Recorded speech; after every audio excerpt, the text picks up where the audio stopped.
Good evening, everyone. Thank you so much for being here. My name is Kate Smith. I am the Associate Director for Organizations and Communications at NGS. For those of you who may not know me, I've been on staff with NGS for a few years now, and part of my job is working with our organization members. I'm really glad that you all are here. If you're not familiar with OrgConnects events, we've hosted them for a couple of years now, and it's a way for us to invite everyone from our organization members to have an opportunity to participate in meetings and events with NGS on topics that would be of interest to you and your organization and our organization community. Tonight, our topic is Family History for Everyone, Belonging and Inclusion in the Genealogy Community. With that, we're going to talk about how to strengthen and grow our community and help more people feel welcome to explore their family history and be a part of our genealogy organizations. We will talk about a framework you can use and an overview of the Belonging Toolkit called Belonging, Creating a Welcoming Community for Everyone, an Inclusion Toolkit for Genealogy Organizations. And with that, I'm going to put a link to that in the chat. Hopefully you've seen that before now, but if you need the link, it is in the chat for you. We are also going to talk about some practical applications, insights, and ideas, featuring some things from the article Family History for Everyone. And again, I will put that in the chat for anybody who may need it. It's a great article. We hope you check that out in addition to the toolkit. We'll have a couple presentations around both of those things, and then have some time for you to be a part of the conversation and ask questions. We ask that during the presentations, you note your questions. We'll do Q&A for everything at the end, and we will be going through questions in the chat. So we will try to track those if you put them in the chat during the meeting, or you can save them for the Q&A portion, and then we'll get to them there. And we will try to get through as many questions as we can. A few things I want to mention, and then introduce our speakers. So if you've been around NGS at all for the past year, you've probably heard us talk about Family History is America's Story. It's the name of an America 250 toolkit that we published, and it's kind of the theme of a lot of what we've talked about over the past year. Obviously, we just had the July 4th holiday, and I will put the link to that toolkit in the chat for anybody that might need it.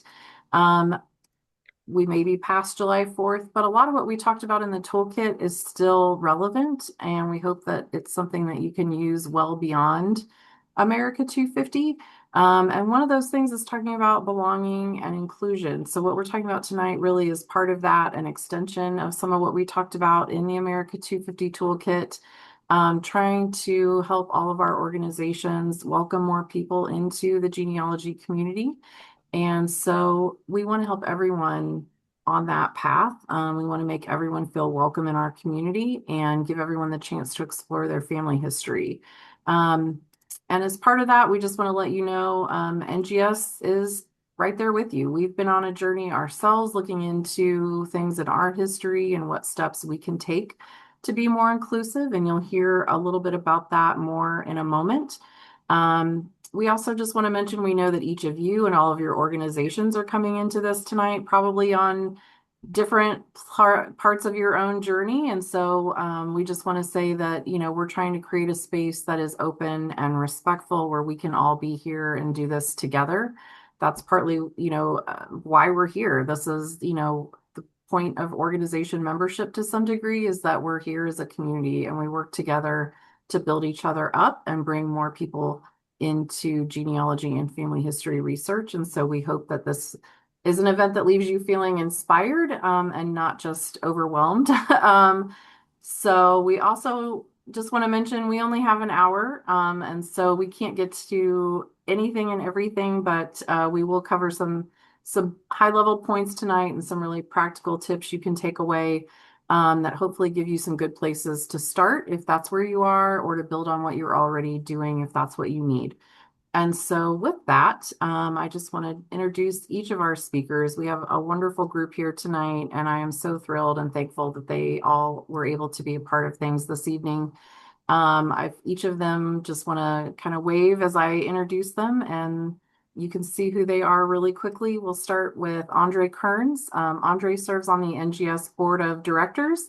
He is currently our Vice President and Chair of the Development Committee. He previously chaired our Diversity, Equity, and Inclusion Committee and has been helping advance initiatives to make genealogy more inclusive and accessible. And he was part of creating the Belonging Toolkit. Andre is the founder and CEO of Black Ancestries, a research service that helps people research their African descent and celebrate and preserve their family history. He is a respected genealogist, author, and speaker with over 2 decades of experience and has traced his own ancestry back to Africans in colonial Virginia. And through his work, he helps individuals and institutions uncover historical truths, reclaim ancestral stories, and ground themselves in legacy as a foundation for leadership, which leads to mentioning he has a book coming out soon for those of you who maybe have not heard that yet, called Finding Cornerstone Stories, Uncovering Inspiration in Your Family's History, and it explores how knowing where we come from shapes how we lead. And he has an MBA from Harvard Business School and a BA from Morehouse. We are so excited that he's here and look forward to his book coming out in September. I also want to welcome Nicole Martinez Legrand, who is a fourth-generation Mexican American and has 20 years of experience with museums and nonprofits. She has spent the past decade in her museum work focused on underrepresented communities and relationship building and including genealogy as a part of that. She is an award-winning scholar and the curator of multicultural collections at the Library and Archives Division of the Indiana Historical Society. Since 2016, she has spearheaded their multicultural collecting initiatives, bringing into the archives a century of history from Latino and Asian communities. She is the author of co-author of two publications. They've published Hoosier Latinos, A Century of Struggle, Service, and Success, and Asian American Voices in Indiana. She recently directed her first documentary, Beyond El Barrio, and she has a BA and MA from Marian University and Indiana University, Indianapolis. And we are also excited to welcome Lauren Pachtel, who brings nearly 20 years of experience in the arts, history, and genealogy. She has done programming on diversity, inclusion, and storytelling. She's chaired regional genealogy conferences, presented, she consulted on the art of access, and has taught for the History Leadership Institute with the American Association for State and Local History, who some of you may know from our America 250 conversations. Lauren has also served as a diversity and inclusion expert for a Johns Hopkins and Smithsonian Summit. And she has BA and MA degrees from Seton Hill University and Johns Hopkins University and a certification in leadership for history organizations. And Lauren and Nicole co-authored the article Family History for Everyone that we shared in the chat earlier. So all of that said, I will get out of the way and let them take over for the rest of the evening. So Andre, I am thrilled to hand it over to you. Thank you so much for being here tonight. Thank you. All right. Everyone hopefully can see that. And I'm Andre Kearns. I'll do the chat intro. I'm dialing in from Washington, D.C. So excited to be with you all this evening. Um, and as was mentioned in the introduction, I'm proud and excited to be serving NGS as vice president on the board. And before taking on that role, I had the privilege of serving as the first chair of NGS's Diversity, Equity, and Inclusion Committee. And so one of the committee's major responsibilities was helping lead the creation of the Belonging, Creating a Welcoming Community for Everyone toolkit, which we're introducing to you all today. And so we're introducing this and we created it. It's not an academic publication from NGS. It's really uh, practical, a practical leadership resource. And it's designed specifically for societies and organizations just like yours. So my hope is that by the end of these few minutes that I spend with you, or this hour-long session we spend together, you're leaving thinking this is something that we can actually use. That's the goal. Also, I want to make the point that the toolkit is not the end of the conversation. It's really the start of one. And so our hope is that this toolkit, once you're introduced to it, really sparks thoughtful discussion within your board and your organization. And ultimately, that it helps you uh, to discover that there's a way to be more inclusive and find a place for everyone within your organization. And so naturally, all that leads to my first question uh, that I'm going to answer. Why did NGS create this toolkit in the first place? So genealogy is experiencing a incredible movement, has been. Millions of people have discovered their diverse family origins through DNA testing. Billions of records are available online to aid research.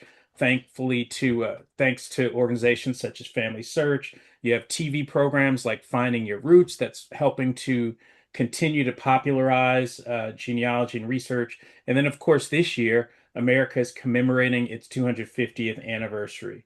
And along with that, commemorating our diverse shared history as citizens of this nation. So from this, I believe, more and more people are asking the question, who am I? And where do I come from? And how do I preserve my family's story? And so genealogy and history organizations such as yours are, I presume, asking the same types of questions. Uh, they're asking, based on this, how do we grow our membership? How do we engage younger generations in this thing? And how do we welcome researchers whose family stories haven't uh, traditionally been represented in our organizations? And so those are the questions that really inspired this toolkit, which is designed to acknowledge that family history really belongs to everyone, and to help societies like yours grow your membership and grow your relevance, to help you reach younger and more diverse audiences, and to really strengthen mission through belonging. So this, um, as I said before, this isn't intended to be academic or theoretical. It's intended to be or designed to be a practical toolkit that's very useful for you. And so it's intended to help your organizations to become stronger, to become more welcoming, and to be better positioned for the future. So I want to also briefly explain why NGS felt, what basically our journey into all of this, right? So I would say, like many organizations with more than a century of history, there are parts of our history that were difficult.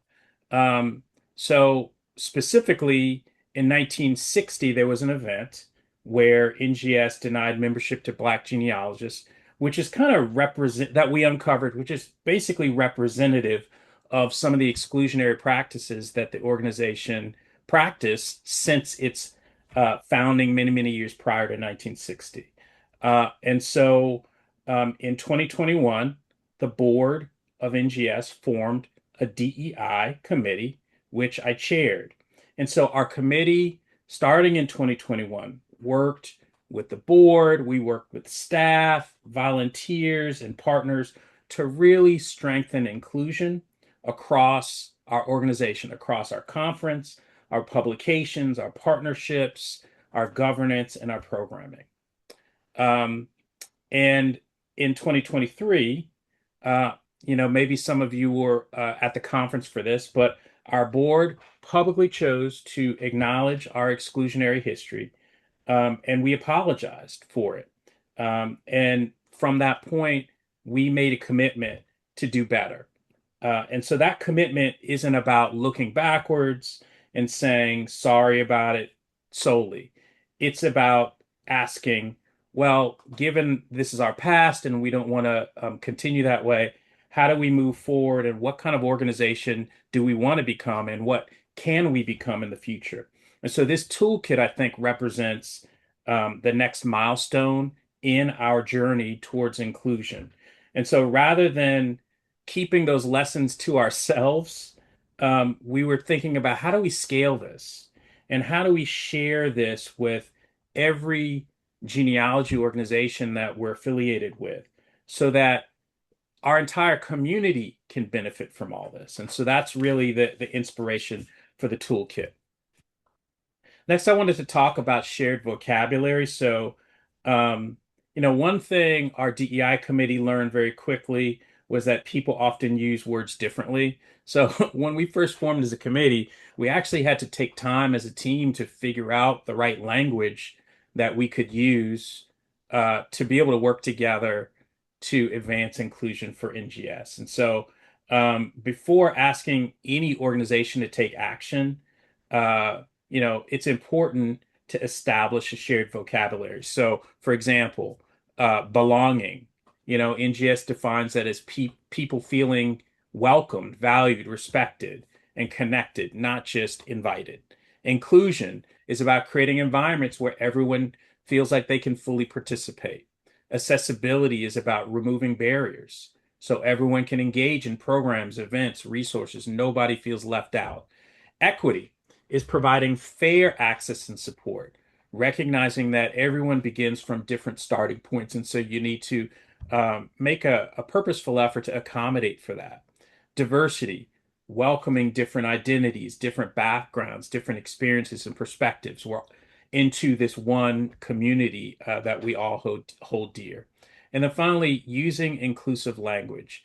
We want to be respectful. We want to use people-centered language while also acknowledging historical language. So, having this shared vocabulary really makes the discussions you're going to have as an organization much more productive and helps you move forward together.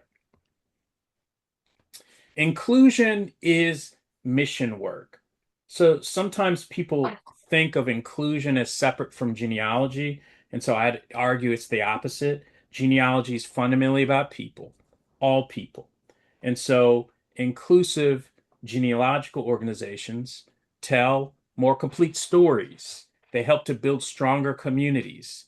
They are able to reach more researchers. They're able to attract future generations. They're able to better deliver and fulfill on their mission, and they're able to grow. And so I think inclusion as an initiative is not an extra or a bonus.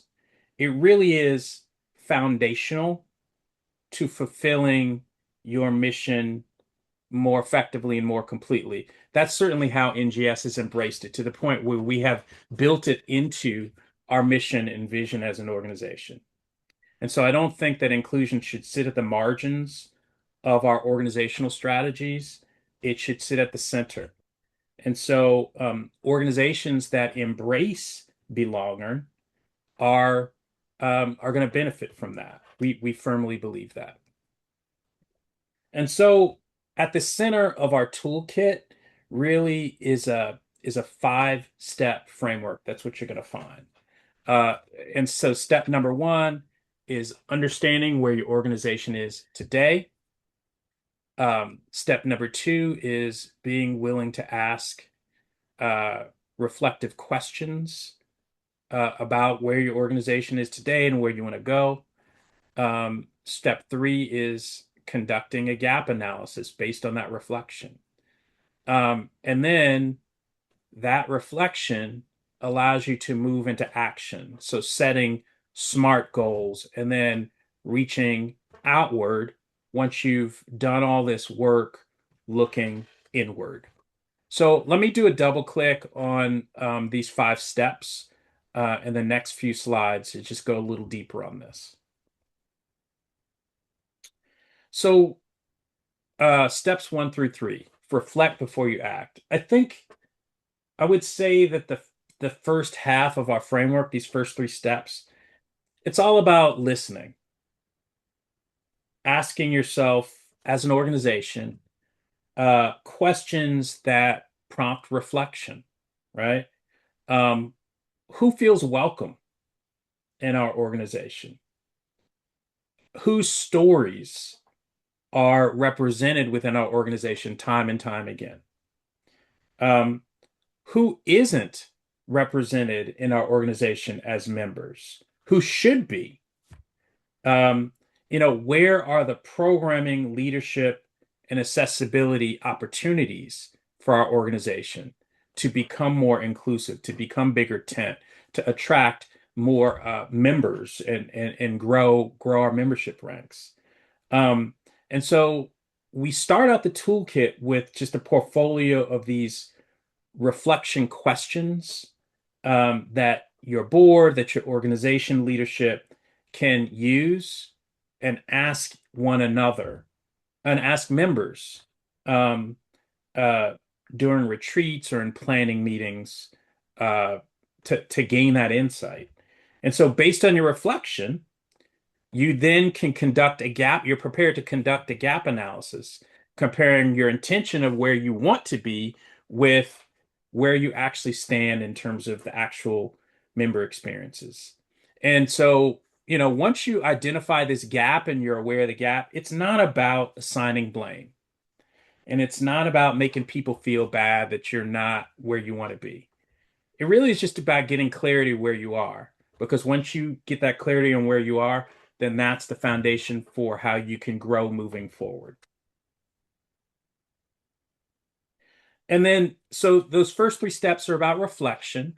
And then steps 4 and 5 are about turning that reflection into action. So once you've reflected, it's time to act. And so our toolkit really encourages organizations to do that. Um, and, when you act, I think it's always good to start with goals and specifically start with SMART goals.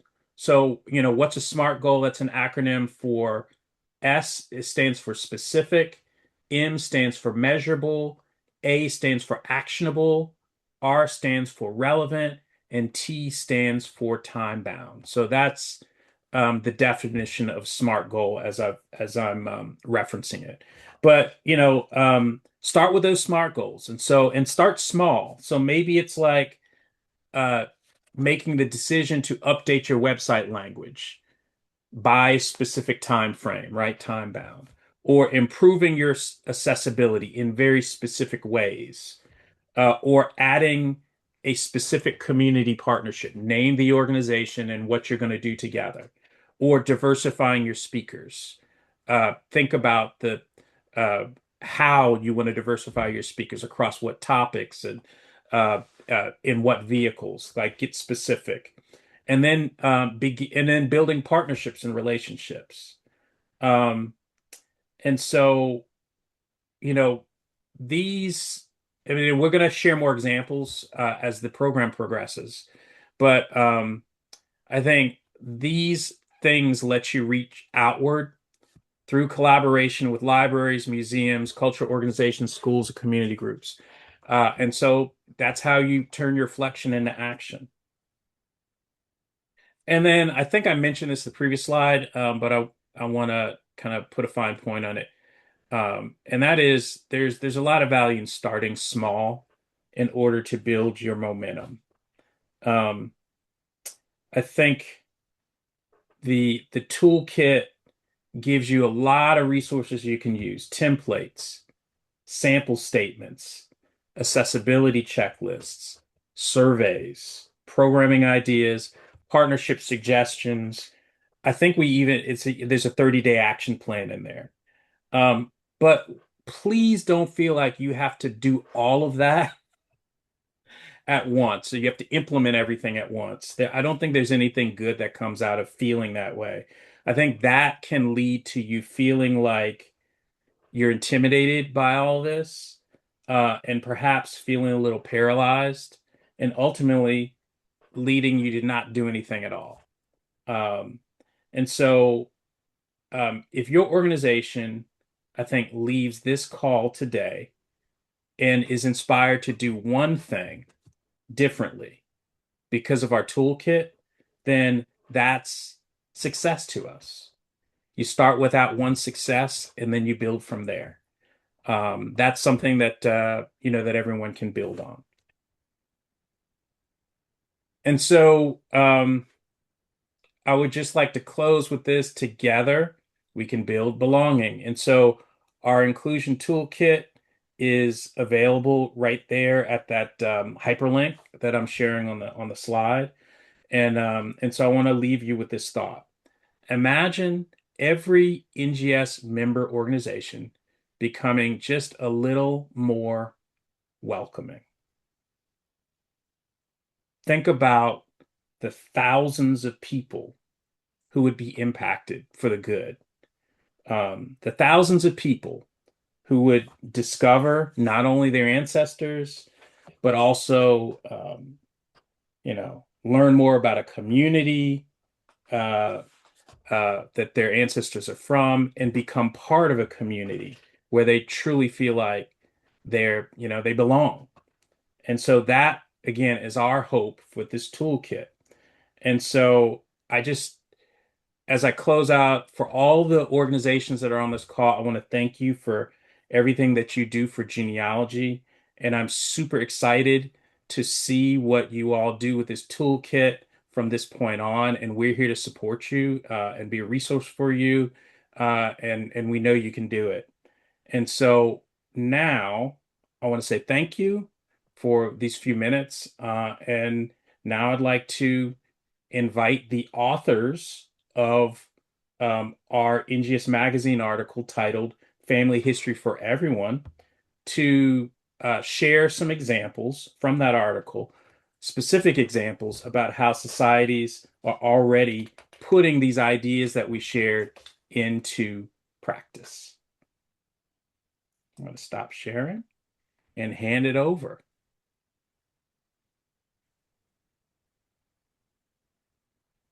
Hello. Oh, go ahead. Go ahead, Kate. Nope, I was just gonna say thanks, Andre, and we want to hand it over to Nicole and Lauren. Feel free if you have anything you want to comment on or ask, you can put that in the chat. We will get to questions at the end. And you can hold those till the end if you want, but if there's anything you need to go ahead and put in the chat, we will try to keep track of those so that we can come back to it later. But yes, Andre, thank you so much for being here tonight. Thank you to you and to the DEI committee, and also we had some leaders from our delegate council who were a part of reviewing the toolkit, and we are really grateful for everybody who was a part of that process and helped bring that to you all for you to use. So with that, we want to move to Nicole and Lauren. Again, links are in the chat to these resources, and they will kind of take where Andre left off and start getting into, what does this actually look like in your organization? So Nicole. Yeah, thank you. Just momentarily, my internet connection said it was unstable, and now I'm back on. So we're gonna just go with the flow. So I want to Nicole, again, huh? do we want to ask that reflective question real quick Sure. to everyone? So while you just heard from Andre and Nicole and I move into examples of this work, if there's something that you feel in your organization you're stuck on, or you don't know how to get past, or what's the thing that's kind of preventing you from jump starting this, please start filtering that in the chat, and Kate, Nicole, and I will look at those and see what we can do. Yeah, thank you. Thank you so much. So, we're jumping off of step number 5 of Andre's list of, what to consider before starting your project. Again, my name is Nicole Martinez Legrand. I started off as a multi-collections coordinator on a grant funded project at the Indiana Historical Society in 2016. So in 2016, the Indiana Historical, or the state of Indiana itself, was celebrating its bicentennial. And so I presume I was part of that, thinking forward of the next 200 years of Indiana statehood. And so I was just simply hired on a grant to go collect 50 oral histories, go across the state, and bring back items to our archives to build the collection. And prior to this, I had already been a hobby genealogist, researching my own family history to get a better understanding of, who I am, how I move in this world, and what lessons that I've learned to take on to like the next generation. So, so with that, so we're kind of again with the Nation's 250. 10 years ago, Indiana was celebrating its 200th anniversary. So we're kind of at a nice sharing point in that. So I'm going to share my PowerPoint.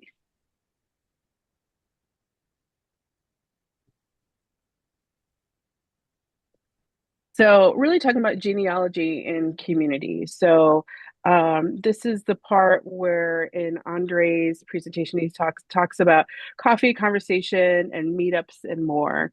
So again, I was just hired to fill in a historical gap in our collection with research items. So while, researching what little we did have in our holdings or what was it, where the holes were, I worked in our archives and library with the general public. And what I had noticed, so I started in the summer, and that's when we get a lot of out-of-state researchers. I would sit there and observe people coming in from all across the United States, say that they discovered something of their family members, and that they, what do I need to do to see it? Do I need to write a letter? Do I need to prove how I'm connected? And we would just say no. Just show us your license and fill out this library card. We'll pull it for you. And so when thinking about having to collect such a monumental history for Latinos and Asians across the state of Indiana and having to tell that story, I started to add genealogy into my research. And one of the most tangible ways is that when we started to publish some of the transcripts of the interviews, I put historical and genealogical footnotes in the footnotes. But prior to meeting up with these people and gaining their trust and sitting down with them for audio recorded oral history interview, I would preemptively do a little genealogical workup on everybody I worked with. For a primary set of reasons. One, to gain their trust, to show them that we're invested in their history, and then maybe to teach them something that they don't even know. So I traveled all across the state of Indiana, and many of the people that I worked with may never come to Indianapolis, where the Indiana Historical Society is located, or may never or knew anything about the Indiana Historical Society. So I had one card in my back pocket that really helped me with this is that I come from I did not know the significance of, but I come from the early Mexican colony in Northwest Indiana, which is the largest and oldest population in the state. So I literally, because I've done my own genealogy and who knew who I was related to and some of their contributions to the community, I was talking to people, just tell them who I was related to. So based on those good reputations, I was able to get access to family albums and bring in photos to our collection that had never been seen in the public before. So this is an example of one of those photos. The young woman in the center who just celebrated her 100th birthday, Rosemarie Gomez, lent these photos for our collection. And so because of that, we've been able to have a digital collection, and then we had exhibits for both Latinos and Asians. And we've been able to fill in that statewide narrative, again, celebrating our 200th anniversary in 2016, be able to tell a more complete story. And then because of that, and some laws that had been put in place in 2017, Indiana has a racial and ethnic studies bill that encourages high school students, high school teachers to teach an expanded view of history, just because of just collecting some things and transcripts. And we were invited to write books. And those books came with education guides. And then those education guides also came with online exhibits that were all free to the public, not the books, but the collection guides to help fill in that gap. And because of all of this, we are able to live up to our one of our taglines, Indiana Storyteller, provided new perspectives on programming and telling in unique storytelling that Lauren can talk a little bit about. But Lauren used to work for the Indiana Historical Society, and we did a lot of work together, a lot of interesting work together. And Lauren just basically took my research and kind of ran with it. And because of that, we worked a lot in tandem. And she initially was hired as our genealogist, but her role had changed over the years. And we worked on a lot of different programming. And so, like I said before, coffee conversation and meetups and more. I drank a lot of coffee and I ate a lot of pie. Just meeting with people just to say, hey, I'm in your area, conducting some interviews. I know we don't have you scheduled yet. I can fill you in what I've learned. And then because of those conversations, I was able to broaden my research notes and got me thinking about different things that I had not thought of previously. And that is all launched into, and again, these were my tools, right? It was just this audio recorder, my laptop, and my Ancestry.com account, and my great sense of curiosity. So those were my tools. And it doesn't, I think the recorder maybe costs around $100 at that time. You get an SD card, and really it's just pretty inexpensive.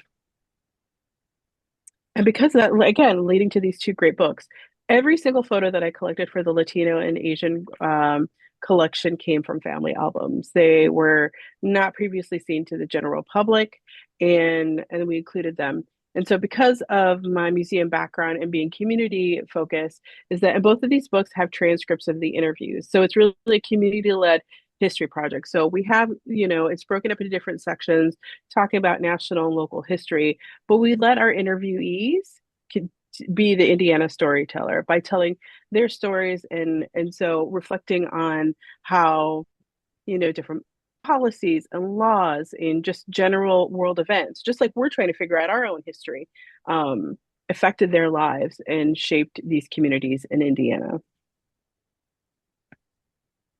Also, because of this work, we've been able to contribute to art. So this is a public art, this is a mural outside of where Gainbridge Fieldhouse, where the Pacers play.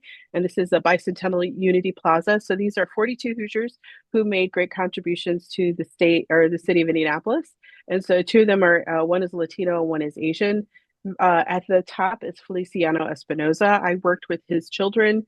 I interviewed them in 2019 to learn more about their neighborhood.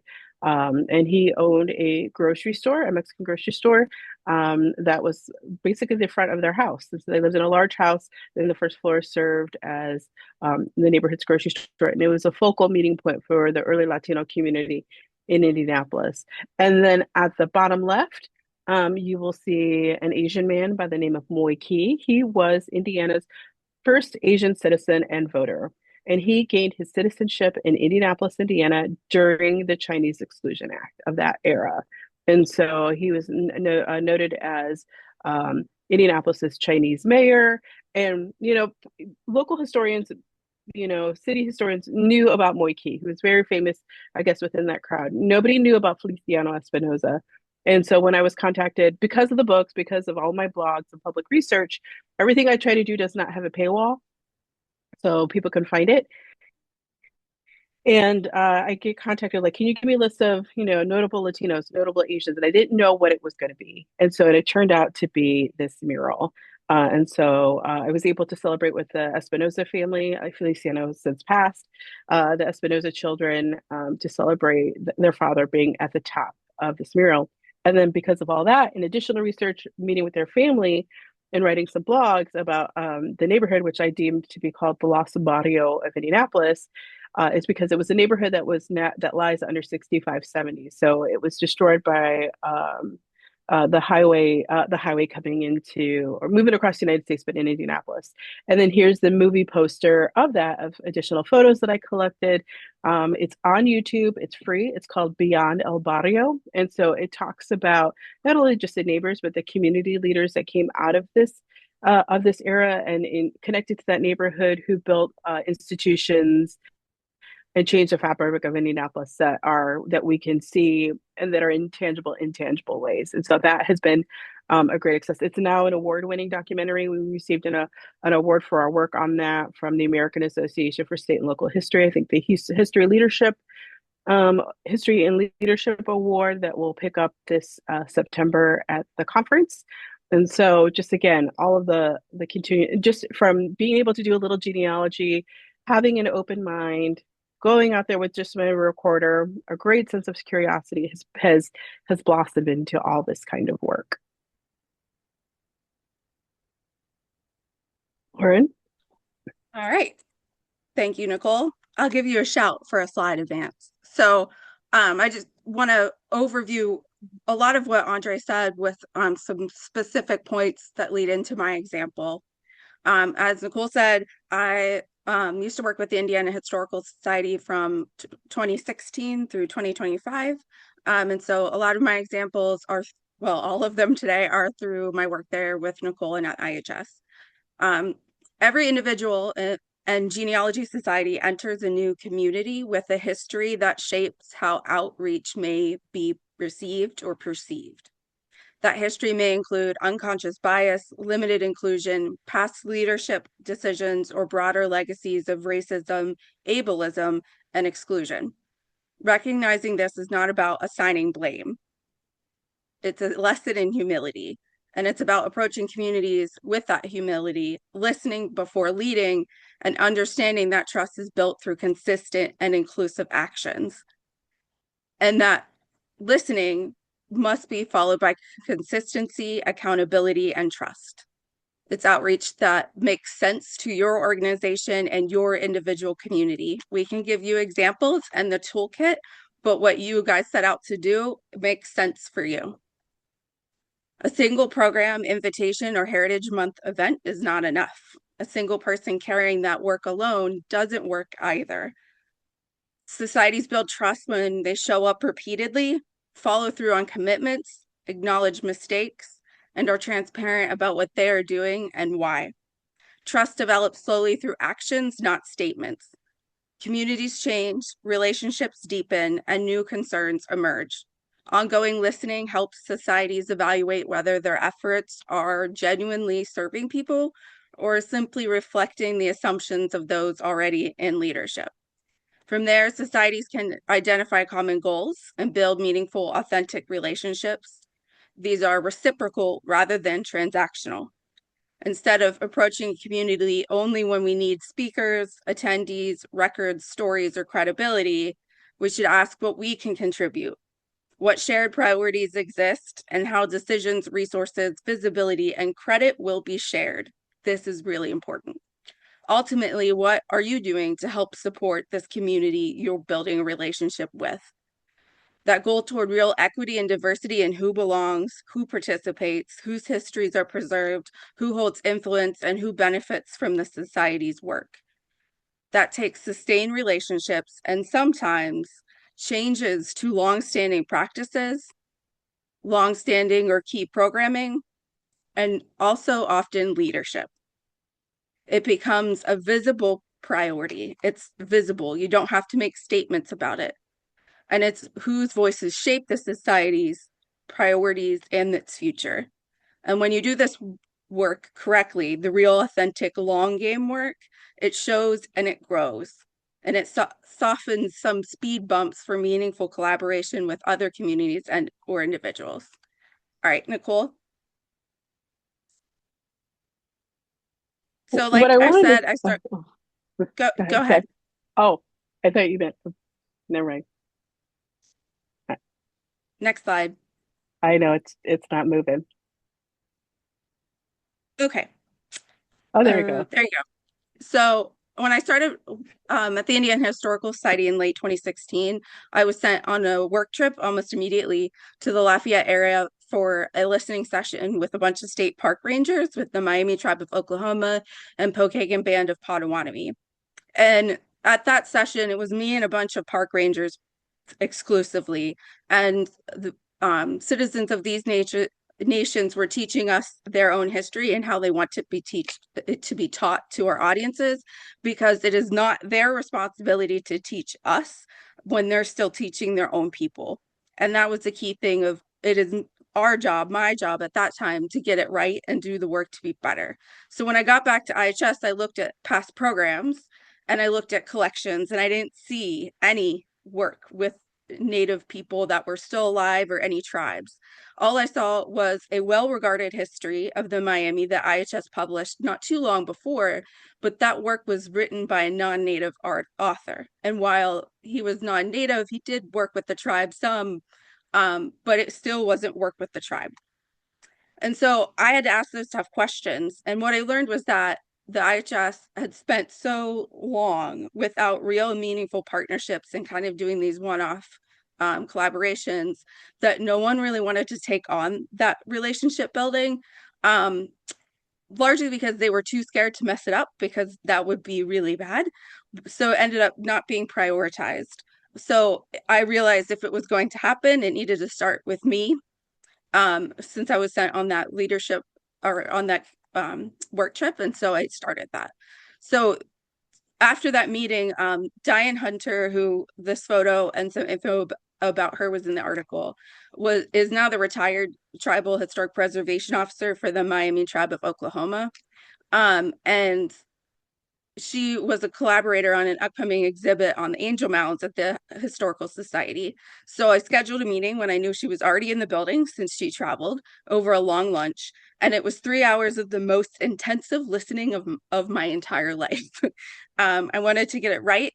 And I asked questions about what stories they would like to tell to all of Indiana, whether it was through our education outreach, through fourth grade curriculum, or public programming with adults, whatever it was, what were stories that were most important to them, and how could I create a platform for them to start telling their history the way they want it to be told.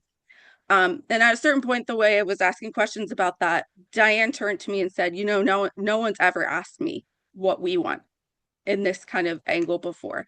And so that really launched us into strong relationship building. So from there, COVID happened not too long afterwards. And so some more programming we had in mind to do together turned into Diane joining us for Zoom meetings and teaching to our class or to our public that way. Then Nicole brought in Diane and her son, John Bickers, for an oral history interview. And that is how I met John. And then John and I became good friends, as he and I are about the same age, and he was working on his PhD in early American history, specifically on the Miami tribe history at that point. And he's the family genealogist and kind of the tribal genealogist, and so he was brought in on different work. That then moved to a program with George Eisenstracht that was all about Miami language, which was also held online, shifted there thanks to COVID.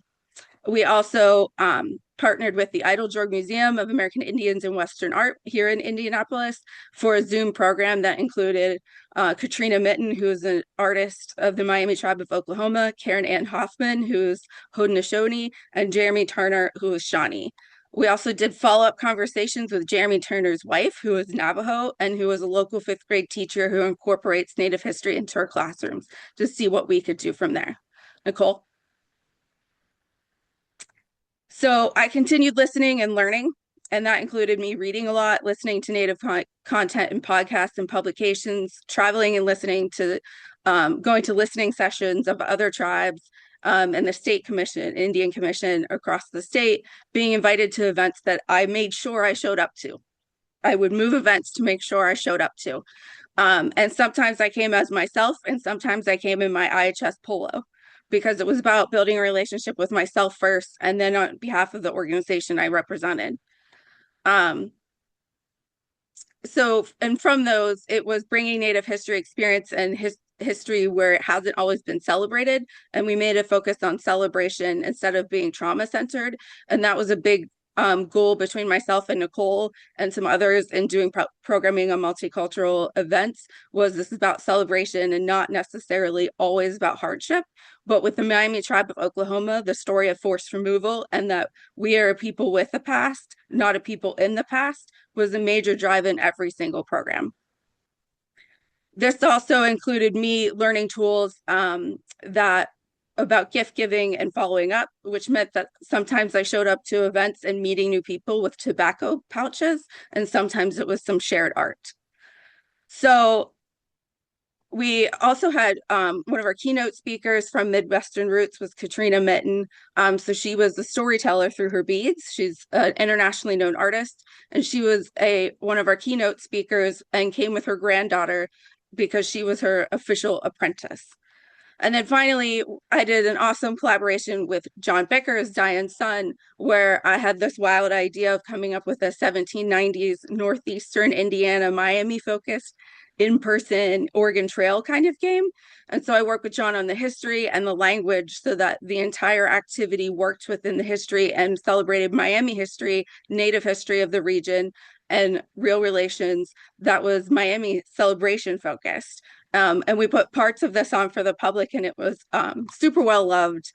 But that was work with IHS, and I've since moved on. So that is some of the programs and relationship building from me.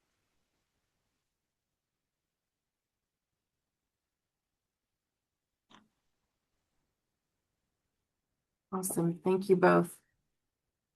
I know we are getting close to the top of the hour here, so I do want to open up the floor for questions. If you have questions for any of our speakers, as you've been listening to them this evening, or if you've been through the toolkit, read the magazine article, and there's something you'd like to hear about more from them on either one of those, feel free to put that in the chat, and we will spend the last few minutes going through questions.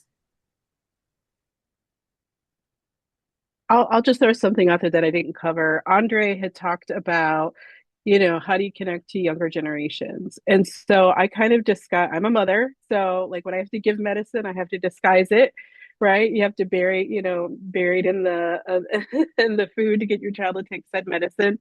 But when I do genealogy, like, the documentary, it's an example of genealogy, but I started to engage more on social media, especially Instagram, because I started to do a lot of college lectures, and they wanted to know, like, how do I follow up with your work? And at that time, I only had like a Google Doc link for all of my blogs that I had did over the years. And so I've utilized Instagram where I do like behind the scenes stuff, and then I have all of my blogs, and people from across the United States and also Mexico have reached out to me, who are also doing researchers, and some people who are young themselves are making connections, understanding their own history. You're like, my family was in Indiana, we live here now. Now I know why, because I read your blog. So those are some things that I do up there to not have a barrier, and as other ways to engage with folks. I wanted to just add to that real quick. As a young person who was really involved in history from a young age, history through play is a really big thing. I am a true millennial American Girl doll kid. And going to historic sites was every family vacation. I also recreated like in play. I created an American Girl doll for my niece, that is my great grandmother and all her playthings. And then the same for a G.I. Joe for my grandfather who fought in World War II. And those are just kind of how to teach my nephew and niece about their family. But also as a person who was a young intern in a very small historical society, of which I was like working for them paid a quarter time, and somebody else existed about as a half employee. Society bylaws and structure of how often you meet and who's allowed to do what and when you can approve certain spending limits any choice for some younger folks to come in and do some meaningful projects in the summer. If you only meet quarterly, you need to make someone in your organization be responsible so that someone can come in and enthusiastically work on something with meaning and purpose that might exist solely in between your meetings. Yeah, really think about your programming, or, I find that the young people don't always reach out, and they could be, that's why I started my Instagram account, because they could be a little bit more voyeuristic, because they want to see what's going on, but they don't want to interact. Right. And so and and it's public, you can find me on the social media, on many different platforms. by doing some things, I've gotten a lot of like DMs, direct messages, questions of like, okay, well, you said this, where can I find this? And how do I like I what is or photos from places around Indianapolis. They're like, what did this used to be? And I'll just answer them that. And so that is one way I engage. And then I talk with like, and they ask me, how do you find out all of this stuff? And I say genealogy. And that's how I'm able to introduce it to them. Um, I I want to comment on Angela's Yeah. post in the chat about working with Native tribes. Some will talk, but some will.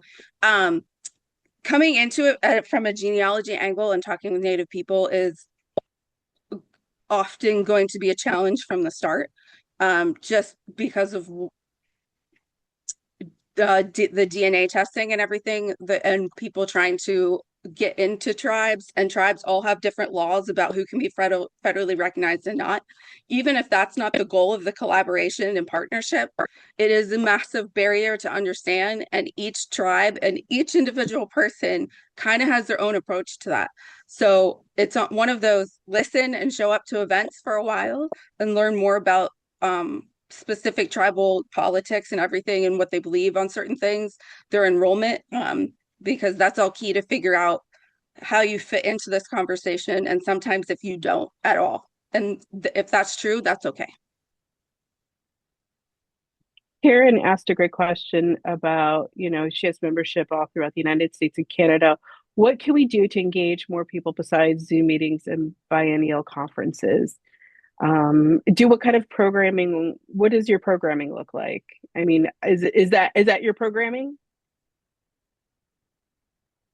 Karen, you can unmute yourself. Trying. Right now we're doing a series of webinars on searching the archives and ways to locate your home village and that sort of thing. But up until now, we have a quarterly newsletter. But it would be a nice way to engage some of those. I would start thinking about some intergenerational programming. Presumably they're all, if you don't have, people in the, well, I don't know, you maybe have people in their 20s in your. No, we don't. Well, okay. Very few. Very few.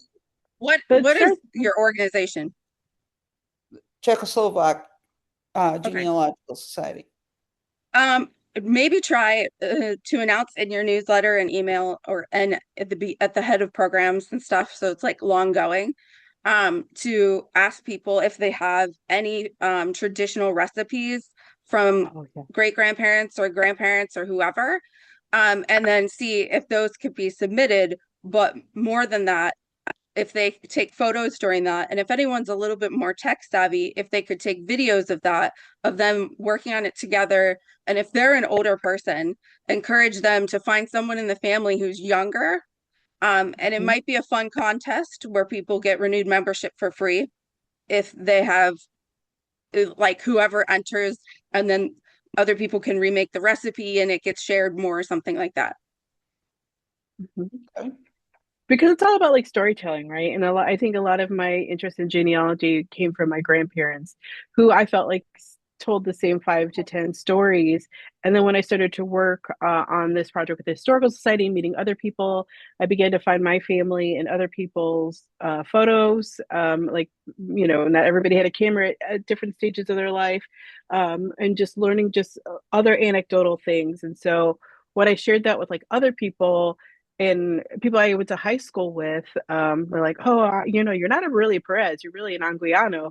And like our families lived in the same apartment building together, because the community was so small that I could firmly say that. And so that's how I think people got interested in. So, and I do have a lot of people reach out to me like, how do I start? So. And if you have, let's see, you're talking about Zooms and then your biennial conferences. I mean, I think don't be afraid to get started on social media as a channel to engage younger people. Okay. We do have a Facebook. Or maybe also consider some other channels, because I think Facebook skews more our age. So Yeah, maybe especially if you're try, doing yeah, go ahead. like any if you're doing any recipes or traditional clothing or certain folk designs posts and stuff. I would definitely go into the more like social history kind of thing and start making Instagram posts on that end. That's where you're gonna find a lot of folks who are closer to my age. I'm in my late 30s Mhm. to see like, oh, here's some traditional recipes. I know I have Czechoslovakian ancestry, but nothing was passed down in those like traditional recipes in my family. So now I can try these. Okay, thank you. People could kind of compete on who has the best recipe because I know, people in ethnic communities are like, Oh, oh no, you're making it the wrong way, like, oh, you forgot this there's ingredient. Yeah. there will be Facebook arguments about what type of goulash are the best. We don't Maybe call you that our need to have a cook-off dialogue. at your conference. But then doing this on Instagram helps you punch out of your bubble a little bit. Right. And so once you establish the channel and followers outside of the people that you normally attract, which may be of a certain age demographic, then you have a platform to say, okay, well, we've got a Zoom coming up, or we've got these other events, and that's a way to punch out and engage them in some of those other ways that you drive outreach and engagement. Okay. In It's your well, Instagram channel, I might try to while you're trying to gain followers of a different type, try to say more family history or cultural traditions and stuff. Sometimes solely using genealogy tags won't get you new people. Okay. I That finally makes just hit 1,000 followers on Instagram, and my Instagram is only a couple years old, and I don't post on it very frequently. No, I don't either, and that's why every time I go to post something, I have to go figure out again how to do it. Well, that Well, might be for someone else in your org if that's not Yeah. your. Definitely. I hate to or I hate to family. cut us off here, but we Yeah, are a sorry. few minutes Thank we are you. a few minutes past the hour. There are some really great comments and conversation in the chat. I appreciate everybody who has commented and shared about some things with your organization. It's been really interesting reading through that, and I appreciate everybody who was willing to share in the chat. So if you haven't read that, feel free to scroll through that, save the chat if you need to. We do need to wrap up, unfortunately, for this evening. But as we said early on, hopefully this is the start of conversations, not the end of conversations. This is a journey for all of us. Like, we are not one and done. This is something that's ongoing for NGS and hopefully for you and your organizations. If you need anything, I'm putting my email in the chat. Reach out to me, ksmith@ngsgenealogy.org if you have questions or want to follow up on anything or need links. We are happy to share with you and help you in whatever way we can. Lauren, Nicole, Andre, thank you so much for doing this tonight and for asking or answering the little bit we had of questions. I appreciate you guys making time for this and being willing to share with us and all the work that you've been doing in the genealogy community and history communities on inclusion and trying to help us all welcome more people and get better at what we do. So thank you so much for all the work that you all have done and continue to do. We appreciate it. Yeah, you're Yeah, welcome. Thank you. you. I am an idea person that my job was to create programs for almost 10 years. So if you want to reach out through Kate, I can help you with any ideas. Awesome. Mhm. Thank you, Lauren. Nicole, Andre, Lauren, any final thoughts before we close out tonight? You can find me on social media. Just get started somewhere. Mhm. Start small and build on it. Yep. Awesome. Well, thank you so much to all of you again, and thank you to everyone for attending this evening. We are recording, so we will be trying to get this up on YouTube in the near future. So if you want to revisit this or share this with other people in your organization, We will be trying to get the video recording on the NGS YouTube channel. If you're not familiar with that, I'm going to put a link to that in the chat. So keep an eye on things there. And we have a playlist for our Org Connects events on the NGS YouTube. So definitely check that out. And if you haven't seen the past events that are up there, go watch those recordings too. So thank you all again for being here. We are a little past the hour, so thanks for giving us a few extra minutes. And again, thanks for all the comments in the chat and engaging with us on this tonight. And we look forward to talking with you all more in the near future. Thank you so much. Have a good evening. Thanks, everybody. Bye. Good night.